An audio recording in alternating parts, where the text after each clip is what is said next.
আজকে শুভেন্দু অধিকারীর মুখ্যমন্ত্রী হিসেবে শপথ নেওয়ার সাথে সাথে বাংলায় শুরু হলো রামরাজ্যের। কিন্তু শুভেন্দু অধিকারী মুখ্যমন্ত্রী হওয়ার পর থেকেই তার সামনে কিন্তু অনেকগুলো বাধা আছে। তৃণমূল আমলে যেগুলো যেই জিনিসগুলো তৃণমূল সরকার যে জিনিসগুলোর উপর গুরুত্ব দেয়নি, সেই জিনিসগুলো শুভেন্দু অধিকারীকে কিন্তু ফেস করতে হবে। যেমন খারাপ রাস্তা ও পরিকাঠামো। আমরা যদি গ্রামের দিকে যাই, গ্রামের দিকে কিন্তু ভালো রাস্তা হয়ে গেছে, অথবা কলকাতার মেন শহরে ভালো রাস্তা হয়ে গেছে। কিন্তু গোটা পশ্চিমবঙ্গে যে আশেপাশে ছোটখাটো শহর আছে, শহরের মেন রাস্তাগুলোর দিকে তাকালে আমরা দেখতে পাবো যে শহরের রাস্তার খুবই খারাপ অবস্থা এবং কোথাও কোথাও ইট দিয়ে তাপ্পি মেরে চালানো হচ্ছে। তারপর সবচেয়ে বড় সমস্যা বেকারত্বের সমস্যা। আমরা জানি তৃণমূল সরকার বেকারত্ব সমস্যা থেকে বাঁচার জন্য ভোটের ঠিক আগে এই বেকার ভাতার সূচনা করে। তারা ৫ বছর ধরে ১৫ বছর ধরে চেষ্টা করেও ঠিকঠাক চাকরি দিতে পারেনি। তাদের কথা ছিল এখানে কোম্পানি আনার, উল্টে কোম্পানি ৬,০০০ এর বেশি কোম্পানি ছেড়ে চলে গেছে বাংলা থেকে বিগত ১৫ বছরে। তো সেজন্য ভোটের উপর প্রলেপ দেওয়ার জন্য, মানুষের মনে প্রলেপ দেওয়ার জন্য বেকার ভাতার সূচনা করেছিল। শুভেন্দু অধিকারীকে কিন্তু সেটা সামলা করতে হবে এবং মানে সেটার সাথে লড়াই করে বেকারত্ব তাড়াতে হবে। কোম্পানি আনবে, এনে বেকারত্ব তাড়াতে হবে। বিশ্বব্যাংকের কাছ থেকে যে বিপুল পরিমাণে ঋণ নিয়েছিল পশ্চিমবঙ্গ সরকার, যার জন্য পশ্চিমবঙ্গ সরকারের ঋণ প্রায় ৭,০০,০০০ কোটি টাকারও বেশি। সেই ঋণকে শোধ করতে হবে। কারণ মমতা ব্যানার্জি এই ঋণ কিন্তু নিজের অ্যাকাউন্ট থেকে দেয়নি। এটা বাংলার মানুষের উপর এই ঋণ চাপিয়ে দিয়ে চলে গেছে তিনি।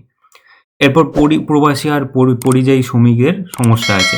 পরিযায়ী শ্রমিকরা আমরা জানি বাংলা থেকে দিল্লিতে, মুম্বাই এবং সাউথ ইন্ডিয়ায় প্রচুর পরিমাণে বাংলা থেকে আইটি কর্মী এবং অন্যান্য সাধারণ কর্মচারীরাও কিন্তু ওইসব জায়গায় গিয়ে তারা কাজের সন্ধান করে, কারণ বাংলায় চাকরি প্রায় নেই বললেই চলে। এবং যে শিক্ষকতা যারা করেছে তাদের সাথে যে দুর্নীতি হয়েছে, ২৬,০০০ জব ক্যানসেল হয়েছে এবং যে ডিএটা নিয়ে যে ঝামেলাটা হলো, ডিএ এখনো দেয়নি। ডিএ কিভাবে দেবে এত ঋণ থাকা সত্ত্বেও, সেটা কিন্তু মোকাবিলা করতে হবে শুভেন্দু অধিকারীকে। দীর্ঘ ১৫ বছর এসএসসি হয়নি হাই স্কুলে, সেই এসএসসি যাতে ঠিকভাবে হয়, সঠিকভাবে আবার যাতে প্রত্যেক বছর এসএসসি হয় এবং প্রত্যেক বছর রিক্রুটমেন্ট হয় সঠিকভাবে দুর্নীতি ছাড়া, এটা কিন্তু শুভেন্দুবাবুকে নির্দিষ্ট করতে হবে। তো এইসব চ্যালেঞ্জ নিয়ে আজকে আমরা ডিসকাস করব। এছাড়াও আছে ইনফিল্ট্রেশনের সমস্যা। পশ্চিমবঙ্গ এবং আসাম এই দুটো রাজ্যই কিন্তু বাংলাদেশের বর্ডার রাজ্য এবং স্বাধীনতার পর থেকে এই দুটো রাজ্য একটাই সমস্যা ফেস করে আসছে একসাথে সেই ১৯৪৭ সাল থেকে, কি সেটা হচ্ছে ইল্লিগাল ইনফিল্ট্রেশন। আসামের মুখ্যমন্ত্রী হিমন্ত বিশ্ব শর্মা তিনি বলেছেন ওয়েস্ট বেঙ্গলে বিজেপি জেতার পর যে অ্যান্টি ইনফিল্ট্রেশন ড্রাইভ যেটা অমিত শাহ এতদিন ধরে বলে আসছিলেন, সেটা কিন্তু আরও স্ট্রেংথেন হবে। যে ফাঁকা জায়গাগুলো আছে বর্ডারে, সেইগুলো কিন্তু কাঁটাতারের বেড়া দিতে সুবিধা হবে।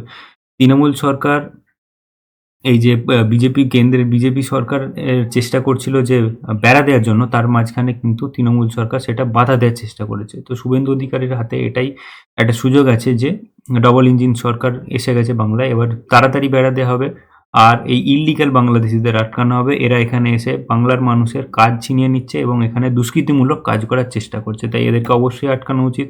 অমিত শাহ নিজে বলেছেন যে এই ফেন্সিং দেওয়ার কাজটা কিন্তু টিএমসি ইচ্ছা করে ডিলে করছে, কারণ টিএমসি তাদের একটা ভোট ব্যাংক, যারা বাংলাদেশে ইল্লিগালি আসছে এসে তারা টিএমসিকে সাপোর্ট করছে। টিএমসি কখনোই সেটা চায়নি এই ইল্লিগাল ইনফিল্ট্রেশনটা আটকানোর, তাদেরকে ভোট ব্যাংক হিসেবে ইউজ করেছে।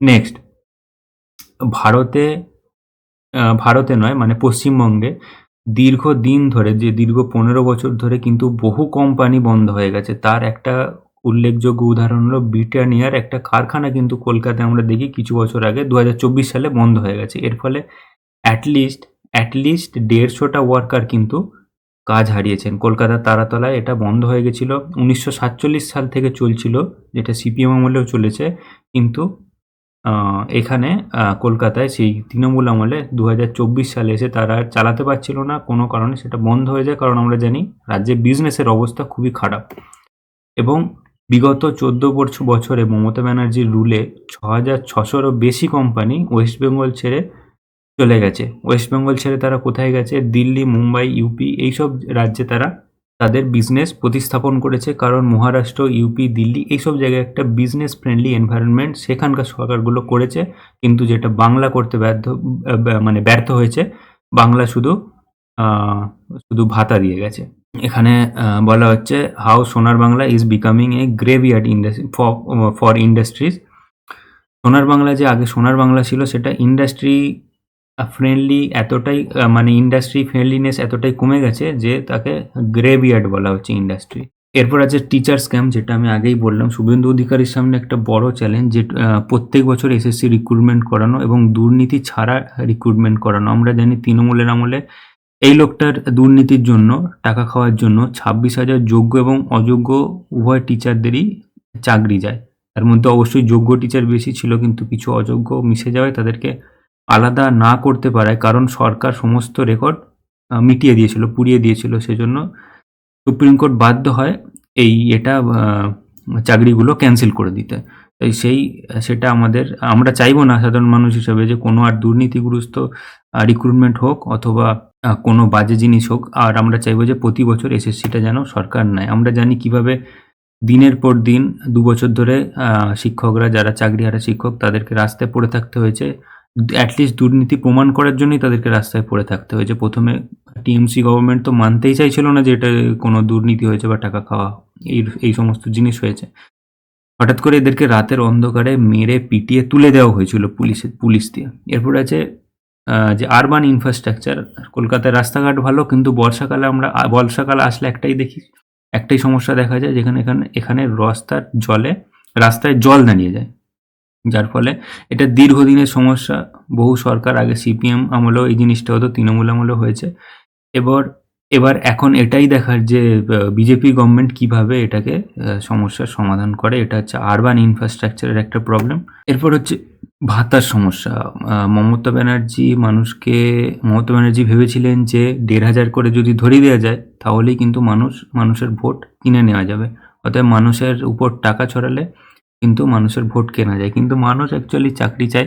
সেই চাকরি না দিলে কিন্তু যতই তুমি টাকা ছড়াও কেউ ভোট দেবে না। তো বিজেপি গভর্নমেন্টকেও এটা মাথায় রাখতে হবে যে শুধু ভাতা দিলে হবে না, কিন্তু রিয়েল রিক্রুটমেন্ট চাই।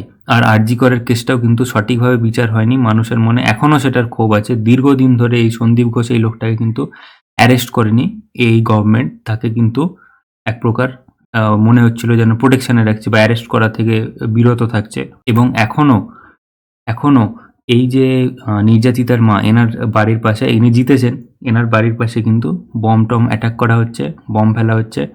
এটাও একটা খুব দুঃখজনক ঘটনা। এই দুষ্কৃতিমূলক ঘটনাগুলো বিজেপি সরকার আসার পরেই যেন এইগুলো আর না হয়, সেগুলো আমাদের মাথায় রাখতে হবে। আর এই রকম ঘটনা যেন আর কোনোদিনও না ঘটে, সেটা আমাদের খেয়াল রাখতে হবে, মানে বিজেপি সরকারকে খেয়াল রাখতে হবে। এরপর আসি পোস্ট পোল ভায়োলেন্স। 2021 সাল থেকে ইন্ডিয়া টুডের রিপোর্টটা বলছে 2021-এর অ্যাসেম্বলি ইলেকশনে টোটাল 300টা ভায়োলেন্স হয়েছে এবং 58টা মৃত্যু হয়েছে শুধুমাত্র পশ্চিমবঙ্গে পোস্ট পোল ভায়োলেশন, ইলেকশনের পরের ভায়োলেশনে, মারপিটে।